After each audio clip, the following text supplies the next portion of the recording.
सुल्तान की इस तरह से बेवफाई अब असरा से मज़ीद बर्दाश्त ना होगी। जिस तरह के घटिया इल्ज़ामात असरा के किरदार पर लगाए जा रहे हैं, असरा अब मज़ीद इस सब को बेयर करने की हैसियत नहीं रखती। अब वो जल्द अज जल्द अपना सामान बांध कर जाने की तैयारियों में लग जाएगी, क्योंकि उसे अब ये एहसास हो चुका है कि अब मेरी इस घर में या फिर सुल्तान और उसकी ज़िंदगी, उसके दिल में मेरे लिए अब कोई जगह नहीं है।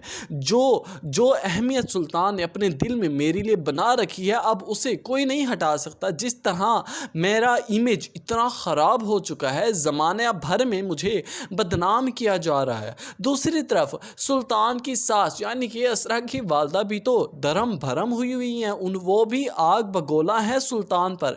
जिस तरह सुल्तान की बातें उनकी कानों तक पहुंची हैं, अब यहाँ से असरा जब अपना सारा सामान बैग बांध कर जाने लगेगी और नज़र पड़ेगी सुल्तान की, रोकने लगेगा, कहने लगेगा कि असरा कहाँ जा रही हो और किसकी इजाज़त से जा रही हो। यहाँ पर असरा कहने लगेगी कि मैं अगर इजाज़त की मोहताज होती तो शायद इसी घर में ही रहती ना, लेकिन जब मुझे अब इधर रहना ही नहीं है तो मुझे किसी की इजाज़त की कोई ज़रूरत नहीं है। इस बात को समझना सुल्तान के लिए मुश्किल नहीं बल्कि नामुमकिन हो जाएगा। दोबारा पूछने पर असरा कहने लगेगी कि मैं ये घर छोड़कर जा रही हूँ, ना सिर्फ इस घर को बल्कि आपको भी छोड़कर जा रही हूँ। मुझे अब मज़ीद आपके साथ या फिर इस घर में किसी के साथ भी कोई ताल्लुक़, कोई रिश्ता मज़ीद नहीं रखना, क्योंकि मैं जान चुकी हूँ अपनी अहमियत, अपनी हैसियत। ये बात सुनते ही सुल्तान कहने लग जाएगा कि असरा ये ड्रामे बंद करो, सामान रखो और घर बैठो तमीज़ से। मैं जानता हूँ कि तुम्हारी क्या आगे की प्लानिंग्स हैं, क्या इरादे हैं, और मैं ये तुम्हें कामयाब नहीं होने दूंगा तुम्हारे मकसद में।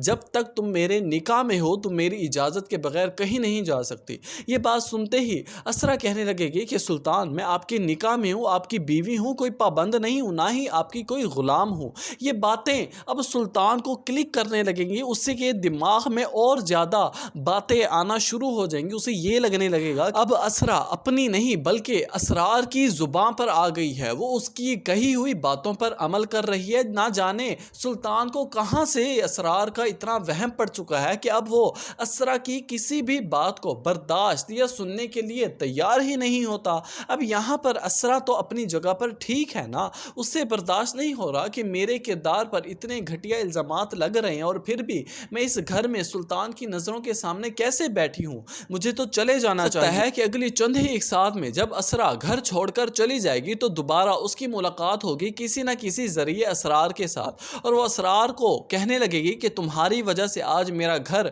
दाव पर लगा हुआ है, मैं घर से दरबदर हो गई हूँ सिर्फ तुम्हारी वजह से, तुम्हारी इन कही हुई बातों की वजह से। अगर ना उस दिन तुम मेरे साथ मिलते, ना तुम्हारे घर वाले मुझसे बातें करते, ना मेरा घर आज इतना ख़राब होता। असरार देखो मैं तुम्हें लास्ट वार्निंग दे रही हूँ, आइंदा के बाद मेरा रास्ता रोकने की कोशिश मत करना, वरना मुझसे बुरा कोई नहीं होगा। नाजरीन, इसके बाद असरार को इस बात का अंदाज़ा हो जाएगा कि शायद मेरी वजह से ही असरा इतनी डिस्टर्ब है, इतनी परेशान है, शायद सुल्तान को मेरी वजह से कोई मसला है और उसने असरा के साथ इतना बुरा सलूक किया है कि असरा आज इस अंजाम तक पहुंची हुई है। उसके बाद असरार स्टेप उठाते हुए जाएगा सुल्तान के ऑफिस। वहां जाकर सुल्तान जब देखेगा असरार को तो वो फौरन से गार्ड को बुलाने लग जाएगा, धक्के देकर निकलवाने लगेगा। लेकिन यहाँ पर असरार कहने लगेगा कि देखो सुल्तान, मैं तुम्हें सफाई पेश करने आया हूँ, असरा के किरदार की गवाही देने आया हूँ ना। तो अब देखना यह है कि क्या असरार की कही हुई बातों पर सुल्तान यकीन कर लेगा, क्या असरा को दोबारा से घर ले आएगा वापस अपनी ज़िंदगी में।